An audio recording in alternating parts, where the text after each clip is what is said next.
Welcome to part one of KALB's Halloween special. I'm your host, Julie Sober.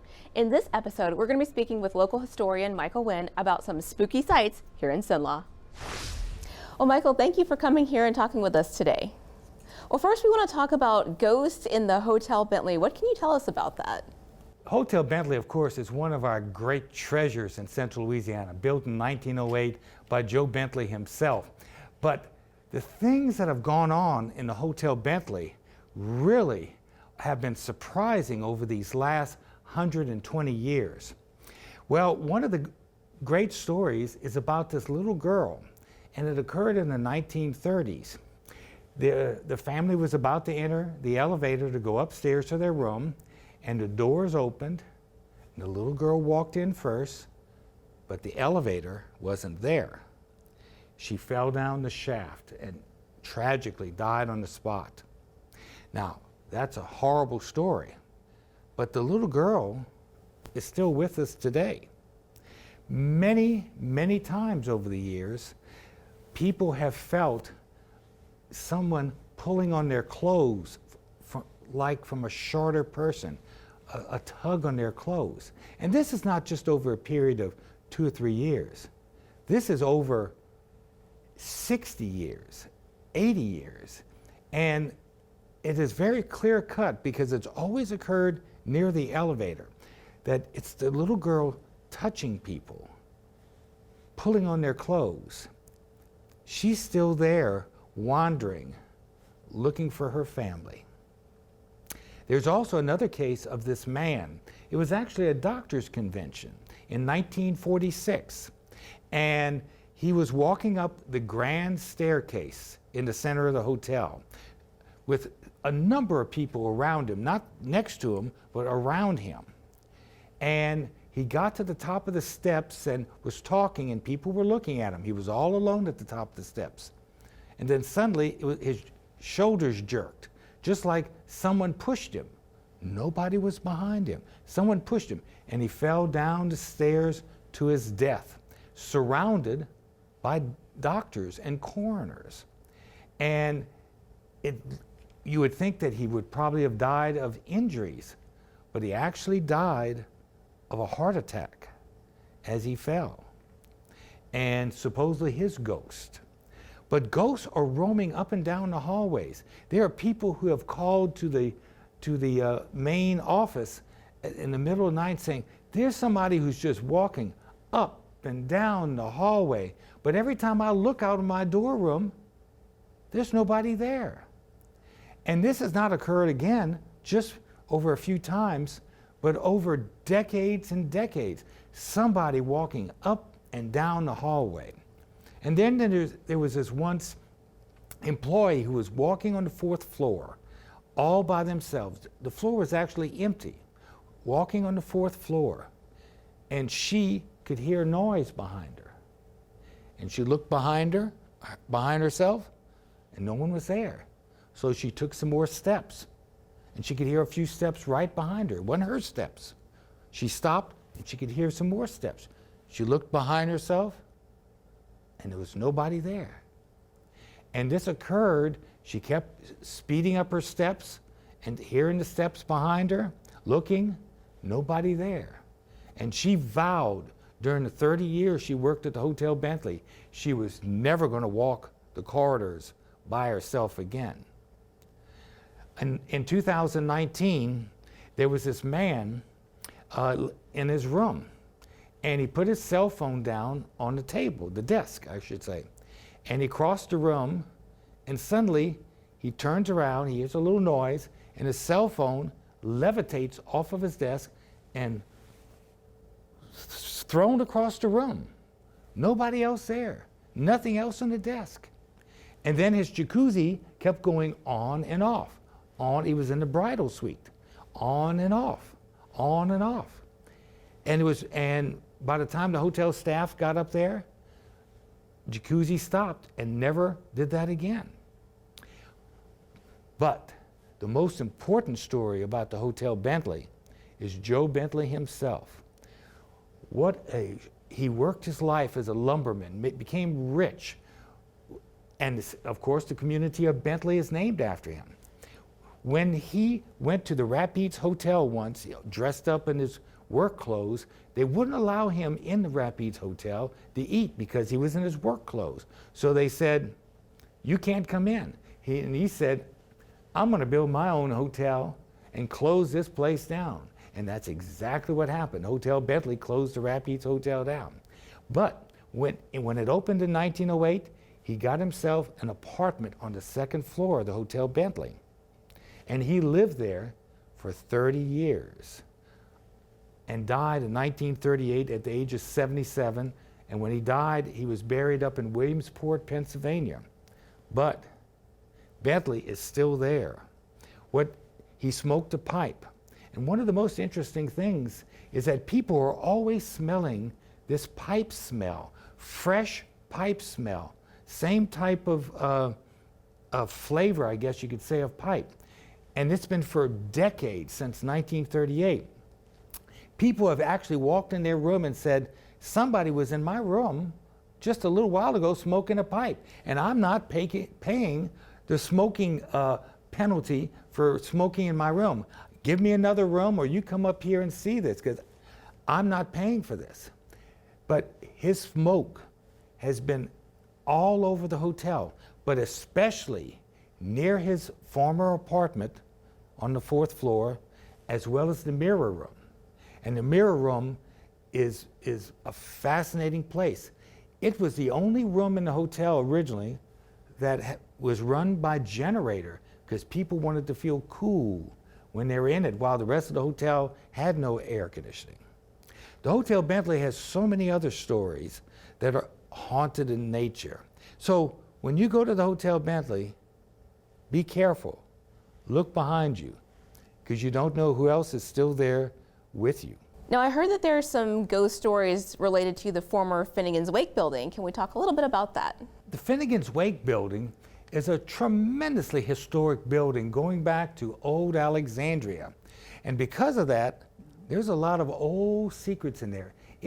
Finnegan's Wake has been many different businesses over the years, but has always retained its original historic structure.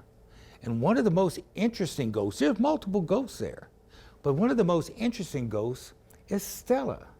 And Stella goes from Finnegan's Wake all the way to the Diamond Grill. But in Finnegan's Wake, Stella is like this moving shadow where nothing else is moving. No light is moving, nobody's moving. She moves throughout Finnegan's Wake. She's best known as in the Tudor Room. The Tudor Room is a special second floor room where parties and special meetings occur. And this seems to be where Stella lives. We don't really know much about her. She has actually whispered to multiple people over the years, Stella, Stella. And that's why we know her name. But we really don't know anything about her. She moves as this black mass throughout the restaurant, but headquartered in the Tudor Room. And it is one of the strangest feelings, because it's more than just a visual feeling. It's the feeling inside of yourself. When she's around, you feel this true heaviness on you. And it's something that you can't explain. People have tried to explain it, but it's very clear that it's something that you have to experience. And this is not as though it's just local people or over a few years. We're talking about decades, people from out of state, people who have never heard the Stella story. And there's also things that move, and that may be Stella and maybe not. One of the most common things that move is candlesticks. You'll look right here, and the candlesticks are sitting on the table right here. You turn away, nobody else is around, and the candlesticks are now on this other table. And there's also movement in the bar area where the glasses move or tinkle just by themselves when there's nobody else around. And there's still one other person who seems to permanently inhabit Finnegan's Wake. And it's this Victorian lady. She's young, she's beautiful, and she's dressed in Victorian clothes. And she walks around very delicately, as though she's in slow motion. People have seen her. She's very distinguishable because multiple people over the years have looked and said she looks like an old-time dress woman, a Victorian dress woman, an elegant dress woman, young and attractive. And people just have sat there. She's not threatening. She just walks across the room and then just fades away, just like a fan blowing smoke away. I wouldn't say that Finnegan's Wake is a scary place to go under its current ownership. I would say it's more of a mysterious place. It's a place where you can experience something very different, something that's memorable, yet you're not going to scream and run out of the place. Now, we talked a little bit about the Diamond Grill. Let's go back to that. What are the ghost stories related to the Diamond Grill? Well, the Diamond Grill is a magnificent place. Of course, the building was built in 1865, right after the end of the Civil War. It has been formerly Schnack's Jewelry, one of the centers of jewelry business in all of North Louisiana, a very great and respectful place. It is also one of the most elegantly painted and styled businesses in all of Central Louisiana. It's a true delight. And nowadays, as the Diamond Grill, a restaurant, an elegant restaurant, it is definitely a treat to go to. But the Diamond Grill also has things going on there. I mentioned about Stella from the Finnegan's Wake. Stella also inhabits the Diamond Grill. And again, like Finnegan's Wake, formerly Finnegan's Wake, Stella has been seen by a multitude of people from different origins, from different locations, many not ever having known the story of Stella before. And she walks through the restaurant. She just is seen in the corners sitting. She's been seen sitting at a table by herself, and she's very quiet. Sometimes you could look at her and think it's a real person, but it's not. There's no one there. And many other things have happened at the Diamond Grill. There is movement of things. Things move from across the room. Could it be Stella? Could it be another ghost? We don't know. But very strange things. And there are people, it's a little different at the Diamond Grill. There are people who claim to have seen some sort of hideous ghost that have caused them to, well, immediately vacate the restaurant. And it's very strange. It's the thing about the ghost culture is that we don't really understand what has caused it. We don't know the story. We can't sit there and interview them. They don't bring any information with them to give us. They just show up. Things happen. Things get moved. And there was an incident just recently where this person who had a musical instrument had tuned his instrument very carefully. He had had this instrument for years. He knew how it worked. He tuned it. It would last for months. He tuned it. He placed his instrument on the ground. And then he picked it up a moment or so later, and it was completely untuned. As it would have taken a hand to have untuned the musical instrument, and there was nobody around. In the Diamond Grill, it's more like little jokes, little tricks are played upon its visitors. Like the ghost is trying to say, hey, I'm here. This is my place. What are you doing here? And I'm going to let you know that I'm around. The Diamond Grill is an elegant restaurant, highly recommended to anybody to go to, a proud, great business in Alexandria. But when you enter the doors, you may be meeting some other fellow eaters that are not really there. Well, back in 2010, we had some ghost hunters actually visit Alexandria and these locations that we're talking about. What happened with that? Boy, that was the excitement of the year. Ghost hunters from the Sci-Fi Channel arriving in Alexandria. People had been watching the show for years and had seen where they'd gone to some of the greatest haunted places in all of North America. And now they were in town. It was a big deal. The streets were cordoned off. The chief of police himself in 2010 directed traffic so that these special visitors, as though it was a presidential visit, these special visitors had free leadway in downtown. They could do what they want. And they came with vans of equipment, not just the cameras and stuff, but all sorts of these strange devices. It looked like it was either Star Trek or something. And the devices, and they would light up. If you ever saw the movie Ghostbusters, they had their own little device. Well, they had those kind of devices too. EMIs and where they could detect electricity moving in the air and motion detectors.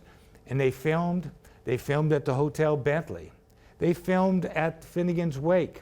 And they also filmed at Diamond Grill and a couple of other places at different times. And they did reports, which are all on the internet that you can read today. And these reports say there is something at these places. There is something definitely going on at these places. There is something inhabiting these places. It's not a mistake. It's not a guess. It's not a strong possibility. There are extra guests, permanent guests at the Hotel Bentley, and people drinking in Finnegan's Wake that are extra forever, as well as eating at the Diamond Grill. It's a fascinating story to watch on the internet, and many people remember their visit, and people are still talking about it today.